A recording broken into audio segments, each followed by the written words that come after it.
Hello అండి. Welcome to golden fish YouTube channel. Electric bill PhonePe, Google pay, Paytm ద్వారా ఇప్పుడు మొబైల్‌లో ఈజీగా పే చేయటానికి అవ్వటం లేదు కదండీ! అయితే ఈస్టర్న్ పవర్ యాప్ ద్వారా మొబైల్‌లోనే ఈజీగా పేమెంట్ ఎలా చేయాలో ఈ వీడియోలో చూసేద్దాం. ముందుగా మనం ప్లే స్టోర్‌కి వెళ్లి సెర్చ్ అనే బటన్ మీద క్లిక్ చేసి ఈస్టర్న్ పవర్ అని టైప్ చేయండి. అయితే ఈ యాప్ అన్ని మొబైల్‌లో డౌన్‌లోడ్ అవ్వటం లేదని అంటున్నారు. ఒకసారి వేరే మొబైల్‌లో ట్రై చేస్తే అవుతుంది. మనకి యాప్ అనేది ఇలా డిస్‌ప్లే అవుతుందండి. ఇన్‌స్టాల్ అనే దాని మీద క్లిక్ చేసుకున్న తర్వాత ఓపెన్ అని డిస్‌ప్లే అవుతుందనమాట. దాని మీద క్లిక్ చేయండి. యాప్ ఓపెన్ అవ్వగానే మనకి ఫస్ట్ ఫేస్ అనేది ఈస్టర్న్ పవర్ అనే యాప్ అనే చూపిస్తుంది. దాని తర్వాత మనకి లాంగ్వేజ్ సెలెక్ట్ చేసుకోమంటుంది. మీకు నచ్చిన లాంగ్వేజ్‌నైతే సెలెక్ట్ చేయండి. టాప్‌లో రైట్ సైడ్ స్కిప్ అనే బటన్ మీద క్లిక్ చేయండి. ఆ తర్వాత మనకి ఇక్కడ లాగిన్ చేయమని వస్తుంది. లాగిన్ మీద క్లిక్ చేయాలనమాట. మనకి ఫోను నంబర్‌ని ఎంటర్ చేసుకోవాలి. ఇక్కడ ఫోను నంబర్‌ని ఎంటర్ చేసిన తర్వాత మీకు 4 డిజిట్ ఓటీపీ అనేది వస్తుందనమాట. ఆ 4 డిజిట్ ఓటీపీని ఇక్కడ ఎంటర్ చేసి వెరిఫై మీద క్లిక్ చేయాలనమాట. అప్పుడు మనకి రిజిస్ట్రేషన్ చేసుకోవడానికి ఫేస్ అనేది ఓపెన్ అవుతుంది.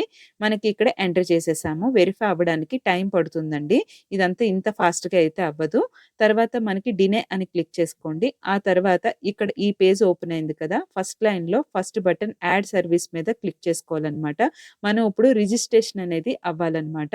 ఇక్కడ ప్లస్ అనే దాని మీద క్లిక్ చేస్తే మీకు 16 డిజిట్ నంబరు ఎంటర్ చేయడానికి ఇక్కడ ఓపెన్ అవుతుంది. మీ ఎలక్ట్రిక్ బిల్ మీద టాప్‌లో right side 16 digit service number ఉంటుందనమాట. అది క్లిక్ చేసి సబ్మిట్ మీద క్లిక్ చేయాలనమాట.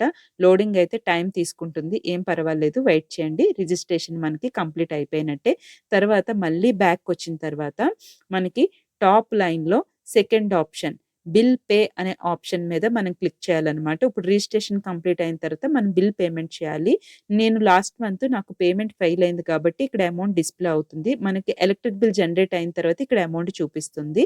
పే బిల్ మీద క్లిక్ చేసిన తర్వాత డైరెక్ట్‌గా పేటీఎంలోని పేమెంట్ ఆప్షన్‌కి వెళ్తుందనమాట. అక్కడ పేమెంట్ కంప్లీట్ అవ్వగానే మనకి ఇక్కడ ఈ యాప్‌లోని మనకి రిసిప్ట్ అనేది జనరేట్ అవుతుందనమాట. ఒక్కసారి మీ ఎవ్రీ మంత్ మీరు ఏ డేట్‌కైతే బిల్ అనేది జనరేట్ అవుతుందో, ఆ డేట్ తర్వాతే మీకిక్కడ అమౌంట్ అనేది డిస్‌ప్లే అవుతుందనమాట. నాకు పేమెంట్ అయితే ఇక్కడ కంప్లీట్ అయిపోయింది. రిసిప్ట్ జనరేట్ అయింది. ఈ వీడియో మీకు నచ్చినట్టయితే లైక్, షేర్ అండ్ సబ్స్క్రైబ్.